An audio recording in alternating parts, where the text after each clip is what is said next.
Hey guys, അപ്പോൾ ഇന്നത്തെ നമ്മുടെ പുതിയ വീഡിയോ എന്ന് പറയുമ്പോൾ 2026 ഇറങ്ങിയിരിക്കുന്ന അപ്പെക്സ് എന്ന മൂവിനെ പറ്റിയാണ്. ഇതൊരു സർവൈവൽ ത്രില്ലർ മൂവിയാണ്. ആദ്യം മുതൽ അവസാനം വരെ നമുക്ക് ഇതിനകത്തൊരു ടെൻഷനെ ഇങ്ങനെ മെയിൻറ്റെയിൻ ചെയ്ത് കൊണ്ടുപോകാൻ പറ്റും. സാഷ എന്ന പെൺകുട്ടിയാണ് ഇതിലെ മെയിൻ ആയിട്ടുള്ള ഒരു കഥാപാത്രം എന്ന് പറയുമ്പോൾ. അപ്പോൾ ഇവളൊരു സാധാരണ ഒരു സ്ത്രീയാണ്. പക്ഷേ അവളെ സാഹചര്യങ്ങൾ മാറുന്തോറും അവൾ ആരുടെയൊക്കെയോ പ്രേ ആകുകയാണ്. പക്ഷെ അതിൽ നിന്നും അവൾ മറികടന്ന് വരികയാണ്. ഓക്കെ, ഈ സിനിമയുടെ മെയിൻ ഹൈലൈറ്റ് എന്ന് പറയുന്നത് തന്നെ അതാണ്. ഓക്കെ, അപ്പോൾ ഓരോ സീനിലും സസ്പെൻസ് കൂടിക്കൊണ്ടേയിരിക്കും. സർവൈവർ, സ്മാർട്ടായിട്ടുള്ള അവളുടെ ഓരോ ഡിസിഷൻസ്, പിന്നെ കറേജ്, ഇതെല്ലാം ചേർന്നാണ് മൂവി മുന്നോട്ട് കൊണ്ടുപോകുന്നത്.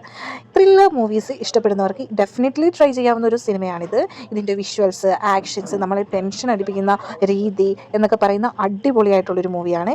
അത് നിങ്ങൾക്ക് വീഡിയോ ഇഷ്ടമായെങ്കിൽ ഫോളോ ചെയ്യുക, സബ്സ്ക്രൈബ് ചെയ്യുക, ലൈക്ക് ചെയ്യുക.